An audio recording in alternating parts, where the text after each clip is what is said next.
start this deep dive, I want you to put yourself in a very specific scenario for a second. And honestly, it is probably a very familiar scenario for you. Oh, I'm sure everyone has been there. Right. So it is late. You are just bone tired. And I do not mean just sleepy, but you are experiencing that deep cellular exhaustion, Where the marrow in your bones feels like it has actually been replaced with lead. Exactly.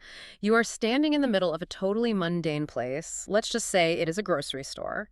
The fluorescent lights are buzzing right above you, and they are humming at this frequency that feels like it is vibrating directly against your skull. Just bringing on that dull, relentless headache. Yeah, and your feet are aching, your eyes are burning, it feels like there is crushed sand under your eyelids, and all you want in the entire world is to just go home, lock the door, and collapse. That is the only goal. But right at that exact moment, your phone buzzes in your pocket. Oh, man. It really is the ultimate intrusion, isn't it? It is the worst. You feel that vibration in your stomach before you even pull the device out. The context of that buzz, especially when your cognitive reserves are just completely depleted, it carries an actual physical weight. It really does. So you pull it out, and it is a text message demanding more of your time. Someone is asking for a favor. Right. A boss asking you to cover a shift. Or maybe a friend needing some heavy emotional labor. Yep. And your thumb, almost entirely on its own, just hovers over the keyboard. It is getting ready to type out, yeah, no problem, I got it. Just completely automatic. So today, our mission in this deep dive is to unpack the architecture of that specific micro moment.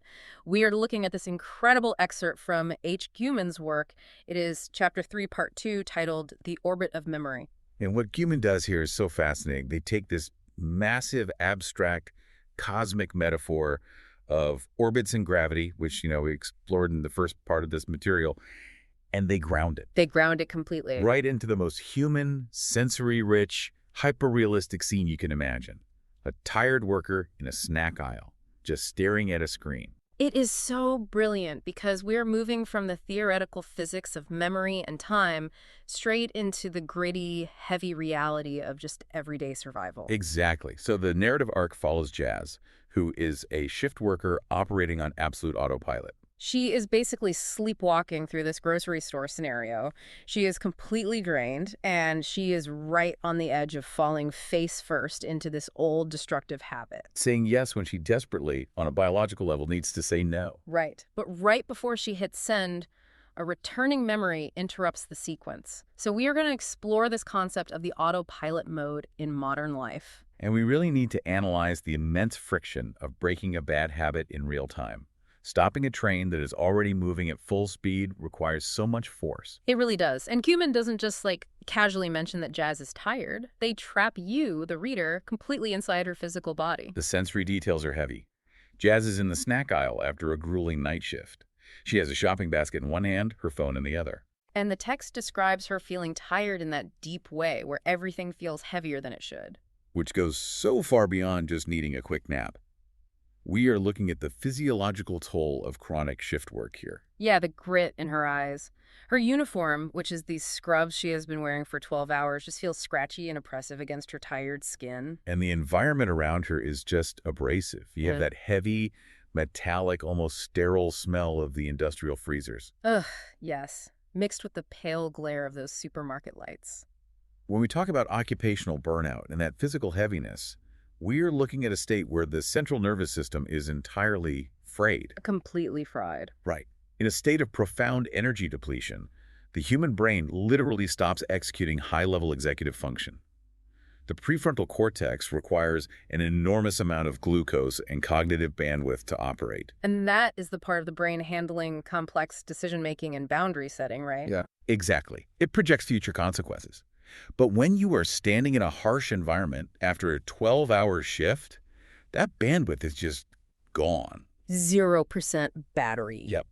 The brain cannot afford the energy required to deliberate, so it defaults to the path of least resistance. It hands the wheel over to the basal ganglia, right? Yeah, you got it.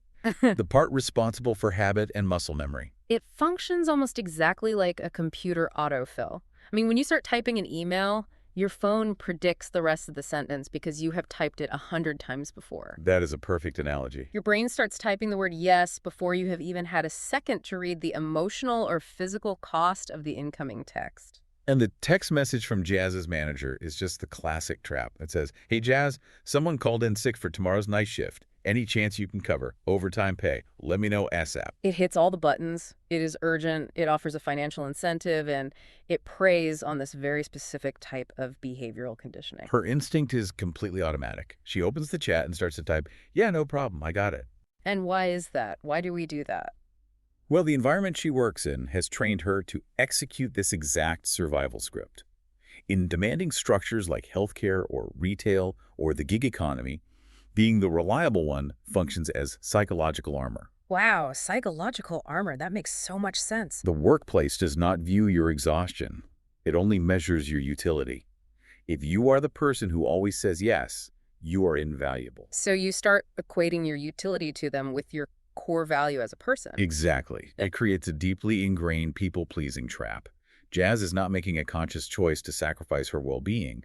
She is being helpful because, historically, being helpful feels a lot safer than the vulnerability of setting a boundary. But it is such a brutal paradox, you know? Why is it that when we have the absolute least amount of energy to get, like, when the tank is bone dry, we are the most likely to give it away? It seems counterintuitive, doesn't it? Yeah. You would think the body's self-preservation instincts would kick in the hardest when energy is lowest, just throwing up a massive shield to protect whatever is left. But instead, the gates just fly wide open. And the reason is that resisting a request takes significantly more immediate cognitive energy than just submitting to it. Because setting a boundary is an active process. It is a multi-step process. You have to evaluate the request, tune into your own physical needs, formulate a polite rejection, and then emotionally brace yourself for the other person's disappointment. And standing in a supermarket with throbbing feet and burning eyes, surrounded by humming freezers, you just do not have the energy to brace for that conflict. You really don't.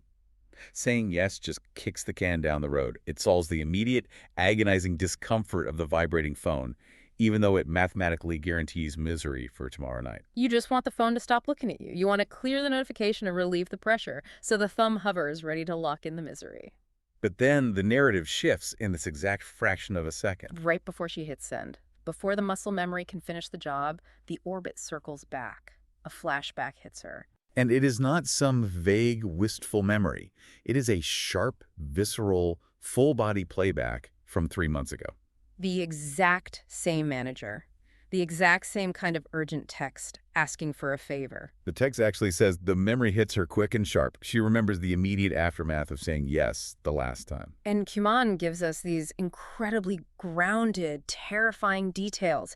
Jazz remembers dragging herself through that extra night shift and then the next morning almost falling asleep standing up in the shower. Which is terrifying. The physical reality of that level of exhaustion isn't just feeling sleepy. It is a total breakdown of motor control. Falling asleep standing up is a chilling detail. It crosses the line from just being tired to being an active physical danger. Right. It evokes that awful sensation of driving home after a brutal shift and experiencing a microsleep at a red light. Oh, that sickening jolt. Yes, where you close your eyes for a fraction of a second and you wake up in a sudden panic, your heart just hammering against your ribs, realizing you could have rolled straight into the intersection. The body remembers the visceral terror of that moment perfectly. The trauma of severe, dangerous fatigue creates permanent physical markers in our memory architecture. The body keeps the score, basically. Exactly. The amygdala encodes the physical terror of the microsleep or the near fall in the shower much more deeply than a standard memory. And the flashback doesn't just stop at the physical danger, it includes the emotional hangover of the exhaustion, too. Right. Jazz remembers snapping at a patient and then that sickening wave of guilt that immediately followed. Because when the cognitive tank is empty, emotional regulation is the very first system to go offline. The exhaustion just strips away your patience and your empathy. It turns you into a version of yourself that you fundamentally dislike. You snap at someone you are actually supposed to be caring for, and then the guilt just compounds the exhaustion. You end up carrying the heavy, toxic weight of your own out-of-character behavior on top of the physical fatigue. It is a terrible burden. And this compounding debt is what leads to the promise she made to herself. The flashback shows her sitting on the bus home that day, her eyes just burning, whispering this solemn vow. I can't keep doing this. Next time I have to say no. It is such a universal human experience. We have all made those desperate promises to ourselves when we are at our absolute lowest, swearing we will never fall into the trap again. But then, Ghuman writes, life got loud again, and she forgot. There is an absolute tragedy in that phrase. Life got loud again. It really perfectly captures the fading effect of acute stress in the face of chronic, everyday noise. On that bus ride, the pain of the exhaustion is the single loudest signal in her entire universe. It demands immediate behavioral change. Right, but then the timeline just moves forward. She sleeps, she wakes up, the alarm goes off, rent is due. Groceries need to be purchased. The acute crisis of the near miss in the shower just fades into the background. It gets replaced by the chronic, low-level static of surviving under capitalism. And the conscious mind actually helps gloss over the trauma of the exhaustion, right? Because it needs her to keep going back to work to earn a paycheck. Exactly. She held on to the acute terror of that shift every single day. She would never be able to walk back into the building. It completely mirrors the psychology of setting an alarm for 5:00 a.m. Oh, I love this analogy. You set it the night before with intense clarity, grand intentions. You are going to wake up early, go for a run, entirely change your routine. The version of you setting the alarm is motivated and operating on full cognitive capacity. But when 5 a.m. actually arrives, the context has completely shifted. It is dark, the room is freezing cold, and your exhausted morning self immediately begins this complex internal negotiation. You justify the snooze button. You convince yourself that sleep is actually more vital for your health than the run. You negotiate away the solemn promise you made just hours prior. Because the individual making the promise on the bus is neurologically and physiologically entirely different from the individual standing in the snack aisle 3 months later. The physiological context dictates the priority. Which is exactly why the overwhelming flood of these sensory memories in the grocery store is so critical. The terror of the shower and the guilt of snapping at the patient act as an emergency brake on our nervous system. The body physically recalls the texture of the exhaustion. It pulls Jazz abruptly out of her autopilot state. And this intense internal collision brings about this fascinating perceptual shift in the scene. The slowing down of time in the grocery store, Yes. the environment around her just alters. Jazz blinks, and the supermarket suddenly feels quieter. Time slows down just enough for her to observe the situation from this elevated perspective. She realizes she is not just looking at a text message on a Tuesday evening. She is looking at a loop. Her life is taking the exact same scenario, the exact same variables, and offering them to her again to see what she does with it this time. She steps completely outside of the momentum of the moment. This shift marks the crucial psychological pivot of the whole narrative. Jazz transitions from being a passive participant, just swept along by the currents of her workplace, to an active observer of her own life's architecture. The concept of the loop. Right. It is foundational in behavioral science and psychoanalysis, often called repetition compulsion. Okay, break that down for us. It suggests that individuals will unconsciously seek out or recreate the same dynamics and tests repeatedly until they develop the psychological tools to pass them. So if you struggle with establishing boundaries, The environment will continuously supply people and situations that demand those boundaries be tested. The loop just continues until the cycle is consciously broken. see, I wonder about the mechanics of the loop here, though. Is it purely a psychological phenomenon where our brains are subconsciously seeking out familiar patterns, even destructive ones? Or is it just the harsh mathematical reality of her specific job? That is a great question. Because if you work in a chronically understaffed hospital or a retail environment built on lean scheduling, you are mathematically guaranteed to receive a text asking you to cover a shift every single week. The universe doesn't even have to orchestrate a test. The scheduling software does it automatically. It is a combination of both. The mathematical reality creates the external environment, while the psychological phenomenon dictates the internal response. I see the scheduling software will always generate the text message. The manager will always ask. That is the unchangeable math of her industry. But the loop itself, the loop is the automatic yes that she continues to supply. Right. The loop is the interaction between the systemic demand and her conditioned submission. Exactly. And because time has slowed down, allowing her to actually observe this interaction, another memory surfaces. It is an auditory memory this time of a friend's warning from the past. And the friend says you're always there for work, but never there for yourself. One day, your body is going to collect the bill. The phrasing of that warning is incredibly heavy. Your body is going to collect the bill. It totally bypasses the standard polite concerns like, oh, you're working too hard or you need a vacation. It frames the exhaustion as a mounting financial debt. The terminology implies a biological ledger that has been accruing steep interest. The body collecting the bill does not look like a request for an afternoon nap. It manifests as a total system failure. Like actual illness. Right, the medical term for this is allostatic load. It is the wear and tear on the body that accumulates as an individual is exposed to repeated or chronic stress. And when that load reaches a breaking point, The bill comes due. Chronic illness, autoimmune flare-ups, severe clinical burnout, or just the complete erosion of identity. The individual forgets who they are outside of their utility to the system. and we frequently miss these looping warnings in our own lives because we actively prevent time from slowing down, don't we? We do.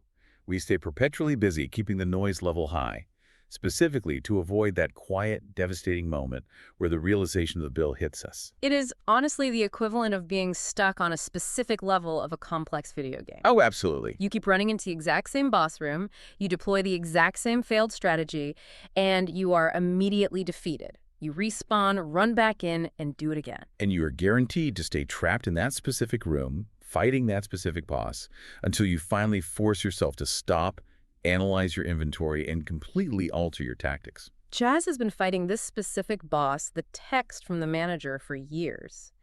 And now, the auditory memory of her friend's warning transitions into this profound visual confrontation.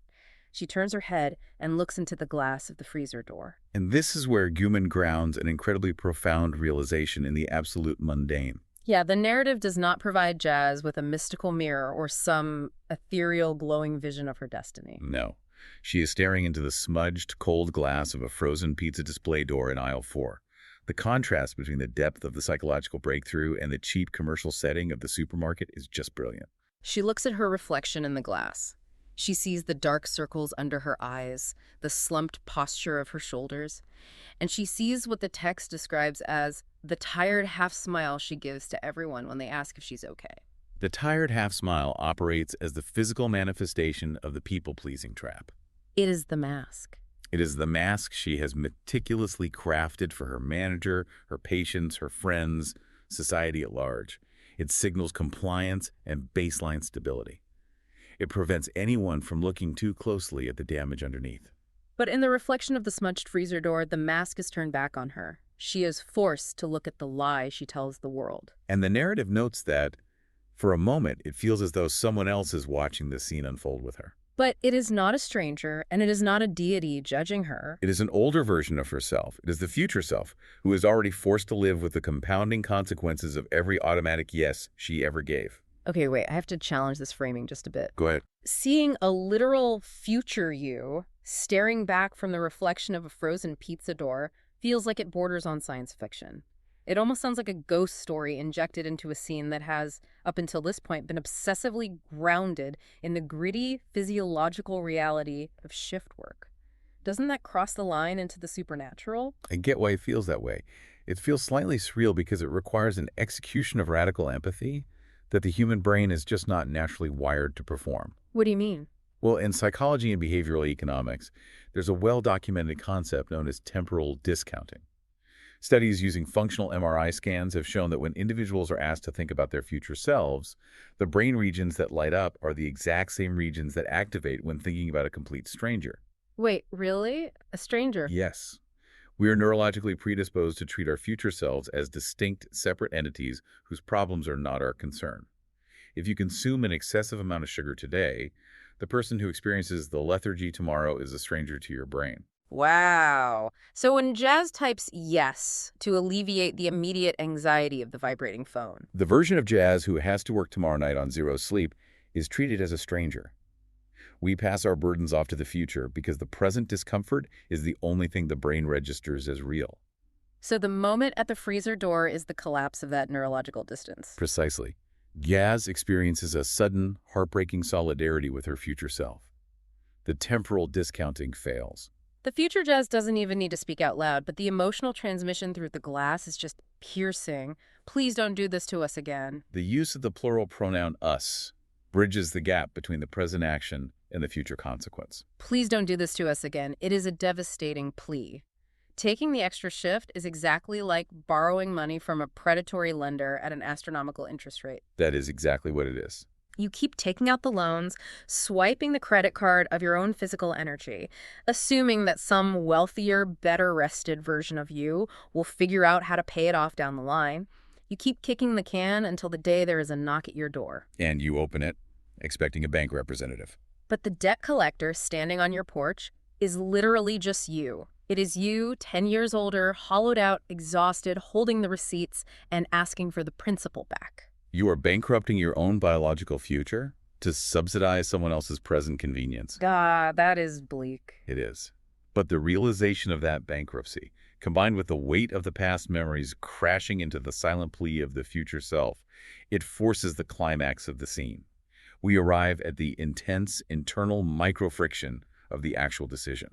Jazz looks back down at the screen of her phone. The narrative states, this is the orbit of memory in real life. Not stars and comets, but the same kind of moment coming back with a memory attached, giving her another chance to choose differently. She looks at the drafted message. Yeah, no problem. And then she erases it. Her fingers move much slower now, deliberately fighting the muscle memory. She types, hey, I'm really tired and I've been taking a lot of extra shifts lately. I need to rest tomorrow. I can't cover this one. The physical toll of this tiny action cannot be overstated. Erasing the automatic compliance and drafting a boundary requires an immense, draining surge of cognitive effort. She is not just pressing different keys on a glass screen. She is actively attempting to rewire a deeply entrenched neural pathway in real time. And as she prepares to send the new message, she hesitates. The moment she types the words, "I can't," the psychological armor of the people-pleaser is stripped away. And the old habits push back with incredibly loud, aggressive internal voices. Ghuman lists the voices explicitly. You'll disappoint them. They'll think you're lazy. You're supposed to be the strong one. Those 3 sentences serve as the load-bearing pillars of her entire behavioral trap. If we deconstruct them, we see the profound sociological conditioning at play here. Let's break them down. Well, you'll disappoint them. Implies a belief that her primary function as a human being is to manage the emotions and operational needs of others entirely at the expense of her own basic biology. Right. And what about they'll think you're lazy? That highlights the insidious nature of the modern productivity structure. Capitalism and the shift work economy weaponize the concept of laziness as a powerful deterrent against basic self-care. If you are not actively producing value or serving a function, you are labeled defective. Exactly. Rest is framed as a moral failing rather than a biological necessity. And then the last one, you're supposed to be the strong one. This is the ultimate isolating burden. It tells her that needing sleep or having physical limits is a catastrophic failure of character. It is a maddening internal experience. Doing the unequivocally right thing for your own health usually feels exactly like committing a crime in the moment. It really does. When you finally force yourself to set a boundary, your heart rate spikes, your palms begin to sweat, and a wave of intense guilt just washes over you. Your body reacts as if you have just done something deeply dangerous.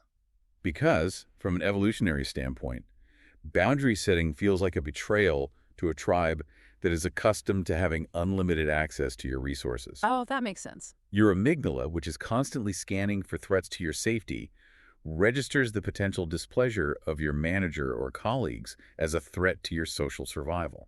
So the internal anxiety spiking in the grocery aisle is actually a primitive, highly effective biological alarm system attempting to protect you from social rejection. Exactly. And to override that alarm, the recent memories, the raw terror of nearly falling in the shower, the solemn promise made on the bus, they must actively... Under normal circumstances, typing a 2-letter word like no should be effortless. It's just a minor adjustment of the wheel.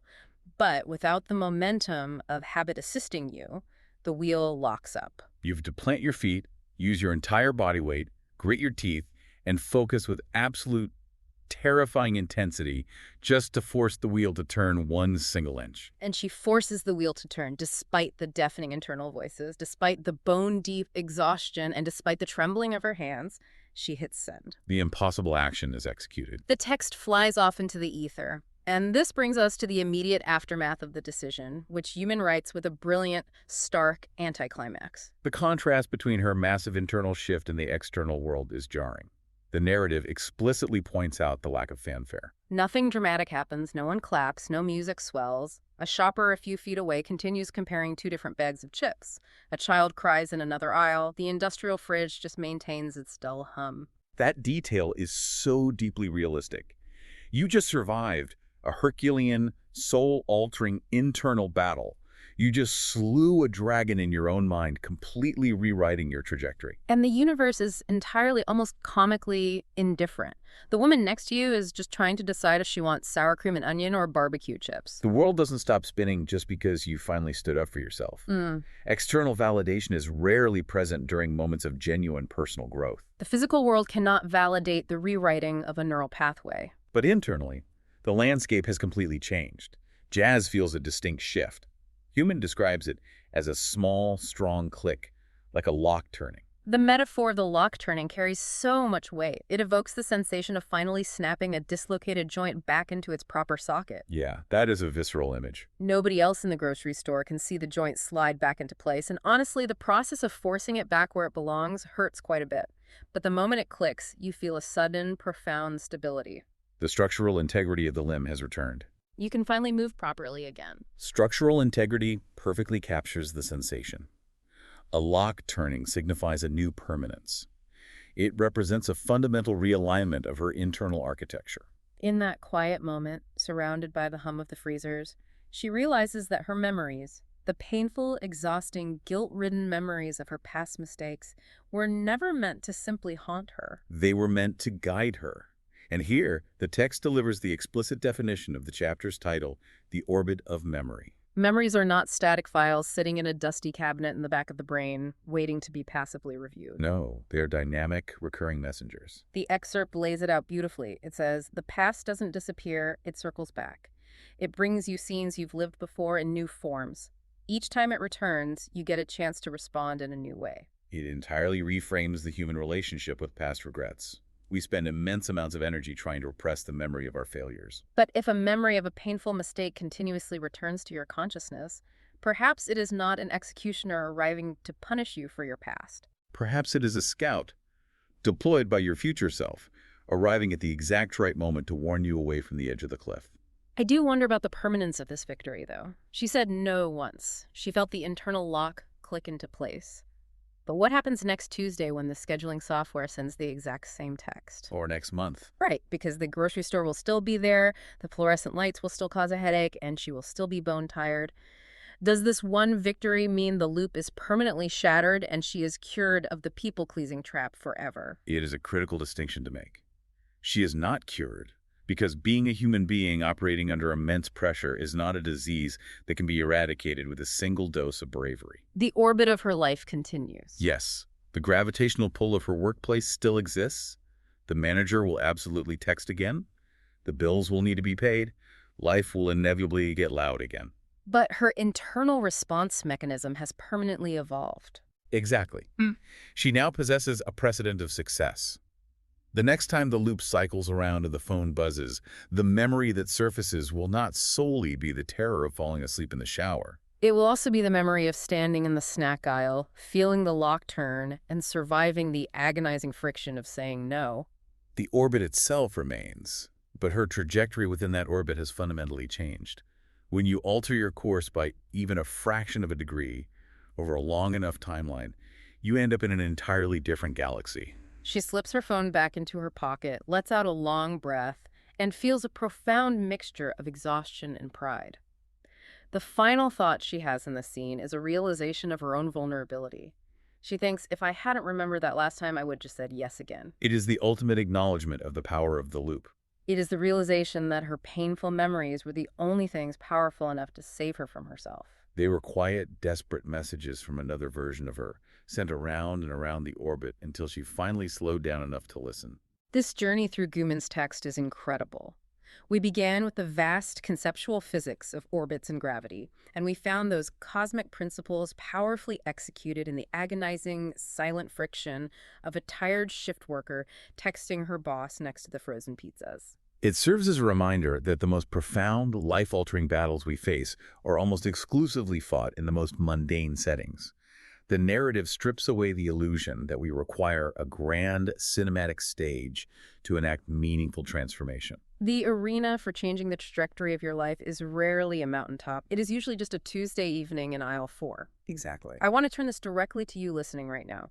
Think about the architecture of your own life, your own daily routines, your own buzzing phone. What is the automatic yes that you are currently typing without thinking? What is the specific loop that you are stuck in, repeatedly running into the same room and fighting the same boss using the same failed strategy? What uncomfortable memory is desperately trying to interrupt your autopilot right now, attempting to save your future self from the consequences of your present convenience? We expend so much vital energy attempting to push away the discomfort of our past mistakes, silencing the anxiety they produce. But if we allow time to slow down, if we listen to the quiet hum of the grocery store, we might find that the very memories we are trying to escape are the exact tools required to break the cycle. I want to leave you with one final provocative thought to mull over today as you go back to the loud noise of your own life. We have established that our painful, intrusive memories might actually be protective messages from our future selves, sent back through the orbit of time to guide us away from danger. If that concept holds true, What current creeping discomfort are you actively ignoring right now that a future version of you is begging you to pay attention to? that is the defining question at the center of the orbit. Just as the cosmos operates on vast, unbreakable cycles, our smallest, quietest moments of choice, the agonizing hesitation before hitting send, the physical effort of erasing an old habit, the silent turning of an internal lock are what finally allow us to break free from our own gravitational pull. Written by Ghuman.